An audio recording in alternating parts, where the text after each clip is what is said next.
That night, everything changed with a single, seismic sentence. 10 years of calculated, painful silence, 10 years of carefully building a new, fiercely independent life for my daughter and me in the heart of New York City, shattered instantly by one profoundly innocent question. I, Naomi Lee, a successful lead data analyst who had carved a path of fierce self-reliance, had meticulously avoided the glare of the global tech world, but fate, or perhaps the inevitable hand of karma, found me on a quiet Tuesday evening. Ariana, my daughter, sat cross-legged on the plush rug, utterly absorbed in the glowing screen of the financial news. The segment focused on the explosive, almost supernatural growth of Ascend Global, a true tech behemoth, and its visionary, often ruthless, leader. The camera zoomed in for a close-up on the CEO, Daniel Cho, a man I hadn't seen, or dared to look at,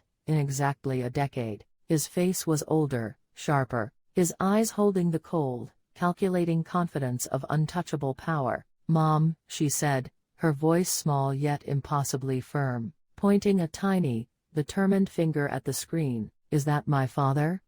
The whole world tilted violently, the gravity shifting. The simple glass of water I was holding didn't just slip, it was violently expelled from my grasp, shattering onto the polished hardwood floor. The crash, a brutal, deafening explosion that eclipsed the TV's sound. My heart didn't just pound, it hammered against my ribs, a desperate, frantic drumbeat against the colossal lie I had lived for a third of my adult life. I watched Daniel's confident, practiced, corporate smile on the screen, a mask of perfection. "He's a very successful man, sweetheart," I managed, the lie tasting like bitter, choking ash. "Nothing to do with us." But Ariana, ever the astute, inconveniently sharp observer, fixed her gaze on the screen, then back to me, her young eyes demanding congruence. "His eyes are the same as mine, Mom, the little line under them when he smiles, and the way his eyebrows point down when he's thinking seriously. I found him in the mirror, Mom. I found him in my face." I closed my eyes, the cold, wet reality of the shattered glass, grounding me, while my mind was instantly flung back 10 years, to a small, cluttered, romantic flat in London. Daniel and I were two ambitious, financially reckless, utterly devoted students, dreaming of a future free from the suffocating, tradition-bound expectations of his deeply wealthy, traditionalist family. The memory was excruciatingly vivid: Daniel's youthful passion, the thrill of our shared, rebellious secret, and then, the sudden, icy, devastating arrival of his mother, Mrs. Cho. "Our son will not marry a girl with no family name, and certainly not a girl who carries that inside her," she had sneered, her eyes, raking over my barely visible belly like a venomous snake. She had offered a staggering sum and a one-way ticket, demanding I vanish. Daniel, paralyzed by the choice between the love he felt for me and the crippling fear of being utterly disowned, a disownment that meant losing the family's immense financial backing necessary for his groundbreaking startup, had wavered. That hesitation, that moment of prioritization, was the answer. When he hesitated, I made the only choice a fiercely protective mother could. I walked away, mailing him a cruel, fabricated breakup letter and cutting every single tie, convincing him I had chosen an easier, richer life with someone else. I sacrificed my heart to save him from the conflict, and to save my unborn child from his family's toxic, suffocating world. I never breathed a word about Ariana. The news ticker now flashed a triumphant announcement. CEO Daniel Cho to wed Senator's daughter, Chloe Vance, in high society. New York ceremony, solidifying global political ties. His world, the perfect, curated, ruthless world that had coldly rejected and erased mine, was not just complete, but politically impenetrable. I looked at my daughter, who was pure, undeniable, living proof of a past he had systematically destroyed. This wasn't about seeking retroactive love or financial recognition for me. This was about acknowledging her existence, her lineage. This was about a fundamental, moral justice for the child, whose identity had been erased by his family's archaic, suffocating pride. I couldn't allow his perfect, glittering facade to stand while my daughter questioned her very origin. That moment, holding her small, suddenly heavy hand, I knew the decade of silence was over. The next morning, I booked a first-class ticket to San Francisco. Naomi Lee, the fierce data analyst, was going to confront the ghost of her past, armed with the undeniable, biological truth. The lobby of Ascend Global was a brutalist monument to Daniel's cutthroat ambition, cold, blindingly bright, a monolithic construction of glass, steel, and a deafening, manufactured, quiet that screamed astronomical wealth and absolute power. Ariana, clutching my hand, her small body radiating nervous but contained energy, was dwarfed by the sheer scale of the architecture, but not by the gravity of the moment. We approached the flawless, imposing marble front desk. "I'm here to see Daniel Cho," I stated, my voice steady, professionally modulated to cut through the corporate hum. "Tell him it's about a truth he buried 10 years ago, a truth wearing a red jacket and his eyes." The receptionist, a model of corporate perfection, started her practice dismissal speech about appointments and scheduling, but I held her gaze, my own eyes hard with 10 years of suppressed pain and focused intent. Today was already chaos. Daniel's executive team was gathering for a major press photo opportunity, celebrating the engagement, and the atmosphere was thick, with sycophantic anticipation. Just then, the private executive elevator doors whooshed open, signaling royalty. Daniel stepped out. He was exactly as he appeared on TV, polished, impossibly poised, utterly untouchable. He was flanked by Chloe Vance, his fiancée, an elegant woman whose tailored suit, perfectly coiffed blonde hair, and effortlessly confident air announced her privileged, political upbringing. Daniel's practiced, corporate smile was already fixed, aimed at the waiting cameras, and then, his gaze swept casually over the lobby, stopped abruptly on me, and then, inexorably, fell onto Ariana. The entire world inside the glass walls seemed to shudder and tilt. The smile didn't just fade, it was instantly wiped clean, replaced by a look of utter, deep-seated terror, recognition, and profound incomprehension. He looked like he'd been struck by a blinding, invisible force. He saw himself, his child, self staring back from the face of a 10-year-old stranger. He froze, literally mid-stride, one expensive shoe suspended above the polished floor. Chloe, finely tuned to the subtle shifts of power, sensed the profound, immediate silence. She followed his gaze, her expression, moving swiftly from mild, proprietary annoyance to sharp, calculating suspicion. She looked from Ariana's strikingly familiar, beautiful face to Daniel's ashen, sweat-beaded one. A low, electrified murmur spread instantly through the assembled crowd of employees and minor press. Discretion was forgotten. Cell phones materialized, instantly, held aloft, recording the volatile, public core of an unexpected, career-ending scandal. Daniel finally moved, trying to salvage his composure, a futile exercise. "Naomi, what in God's name, what is this charade?"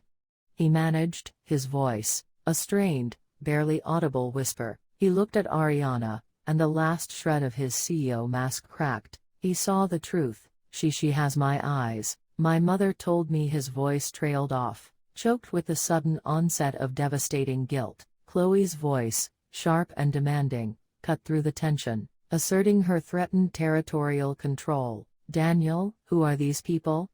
I demand an explanation, now. The cameras are running." The eyes of every powerful, waiting figure in the lobby were fixed on us, waiting for the CEO's response. That would either confirm his absolute control or announce his catastrophic, immediate downfall. Daniel, visibly shaking, dragged us into a private, executive conference room, all heavy mahogany, muted artwork, and soundproof glass, a desperate, pathetic attempt to contain the inevitable explosion. Before he could stammer out an inadequate, corporate defense, the doors burst open with dramatic force. It was Daniel's mother, Mrs. Cho, the icy architect of our separation, and the true, controlling wielder of the family's old money power. She looked like a vengeful fury in an obscenely expensive silk suit. "What is the meaning of this spectacle, Daniel?" The cameras are everywhere.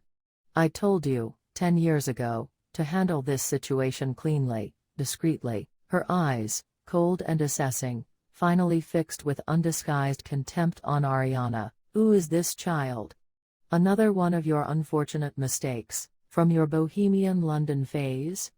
Get her out, Naomi. Our family does not associate with. She stopped herself, but the unspoken words hung heavy and nauseating. With mixed-race children, with women who lack status, with anyone who brings scandal or disruption. It was the same chilling, insidious blend of classism and cultural prejudice that had defined her actions, and ruined my life a decade ago. But this time, I wouldn't shield Ariana. Daniel was starting to stammer a protest, but Ariana, her lower lip trembling with contained emotion, pulled her hand from mine and stepped fully into the harsh, expensive light. She looked directly at Mrs. Cho, her young face pale but determined, then fixed her gaze on Daniel, who stood paralyzed, watching his meticulously constructed two worlds past and present collide violently. Do I look like a mistake to you? She asked, her voice surprisingly clear, though edged with a child's raw, uncomprehending pain. Is that what you call me, a mistake? She then turned back to Daniel. Did you make a mistake when you gave me your eyes, your nose, the exact way I stand when I'm nervous? Look closer, Mr. CEO, you can't deny yourself, you can only deny us. The sheer, innocent audacity of the child stunned Mrs. Cho into a profound, fearful silence. It was Chloe, Daniel's fiancée, who reacted with cold, political rationality. She pulled out her phone, opened a search engine, and typed Daniel Cho Young. She held the screen up, next to a grainy photo of a 10-year-old Daniel in a faded family portrait. Ariana was a stunning, undeniable copy. Chloe's voice was low, lethal, and devastatingly final. Don't bother with a DNA test, Daniel. Your mother's ingrained, ugly bigotry, your terrified face, and this photograph are the only evidence I require. She walked slowly to him, pulled the enormous, flawless diamond engagement ring off her finger, and dropped it onto the massive glass table. It bounced once, the heavy thud sounding like a final,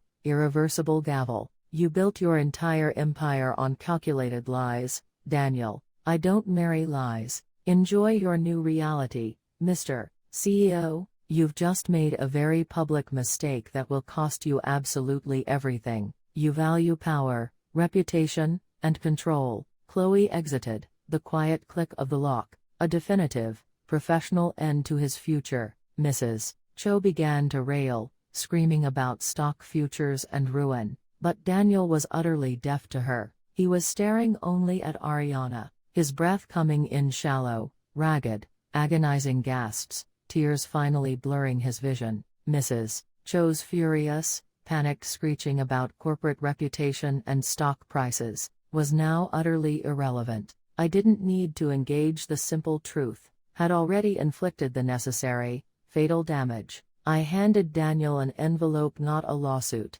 but a copy of Ariana's birth certificate and a worn, creased photograph of him and me, young and heartbreakingly happy, in that London flat, taken the day we learned I was pregnant. The juxtaposition of his younger self, staring back at his current, shattered self was a moment of cruel, profound cosmic irony. The denial was now psychologically impossible. The past had physically, biologically walked into his meticulously constructed future. Daniel finally looked up, the arrogance completely gone, his face, a map of genuine, devastating regret and sudden, wrenching realization. Naomi, I truly, deeply didn't know. He whispered, the words gravelly and choked. My mother, she told me you had moved on immediately, that you had found a wealthy, older man. She showed me a forged document, saying the child wasn't mine, a perfect lie to secure my focus on Ascend. He pointed a trembling, accusatory finger at his own mother, the man finally breaking free from the boy. All these years, you kept my daughter from me. You killed my chance at a real family. You built my life on a moral crime. Mrs. Cho, stripped of her corporate authority and maternal control, crumpled. It was for your future, Daniel. You had to be perfect. You couldn't have a mixed-race child and a woman with no family prestige, if you wanted to become the leader of Ascend. That was the immutable price of greatness. The raw, ugly confession of her lifelong tyranny hung in the suffocating air. I shook my head, my face cold with resolution. You don't get to blame her now, Daniel. You chose to be a controlled son instead of a decent man. That was your choice. Your ambition was simply greater than your integrity, and that is the price you pay. I moved to leave, but Daniel grabbed my wrist, his grip surprisingly desperate, a plea for connection. Wait, please. I know I lost you both forever, but let me try to fix this. Let me see her. I'll pay any price. I'll give up everything. I pulled my hand away gently, meeting his eye. The price is not financial, Daniel. It's what you lose socially. It's what you lose internally. We're leaving. Your choice now is simple, absolute. Continue to live your mother's lie and lose yourself entirely, or pay the real, public price for the life you built on our disappearance. The world is watching, Daniel. Choose who you are. As we exited the room, the full weight of the consequence crashed down. Chloe, leveraging her political family connections, had already released a professionally devastating statement. The high-profile engagement was off due to unresolvable character issues and undisclosed familial, corporate deceit. The financial news channels immediately ran with the story, complete with split screens of Daniel's shocked face, and Ariana's portrait CEO's hidden child scandal. Halt's engagement Ascend Global stock plummets amid corporate integrity concerns, SEC probe looms. The initial 15% drop was merely the precursor. The scandal triggered an immediate avalanche of scrutiny into Mrs. Cho's past financial maneuverings within the company. Karma was swift, brutal, public, and highly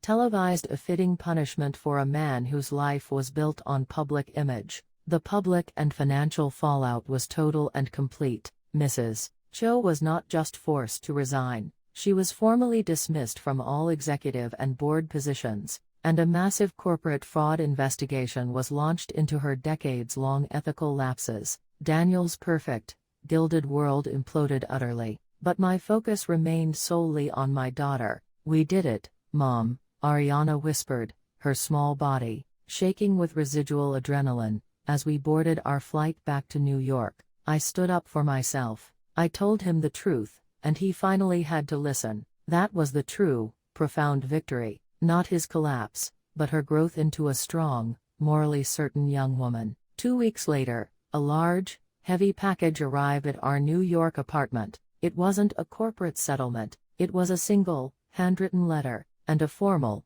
notarized statement of his resignation from Ascend Global. Naomi, Ariana, I've resigned completely and permanently. The empire I built was a gilded cage, a monument to my parents' approval, and I lost the only two people who ever truly mattered to me. I realize now that the true, staggering price of my success was the loss of my soul, my moral center, and my own child. I have formally cut all ties with my parents, and their controlling, toxic legacy. I am taking a step back, not to hide in shame, but to actively understand and become what a man of true integrity and a real father should be. I don't ask for your forgiveness now. I know I haven't earned it. I only ask for the possibility, years from now, to simply sit in the same room as my daughter and be a man she doesn't have to be ashamed of. I looked at the letter, then across the room at Ariana, who was calmly and confidently working on a complex science project,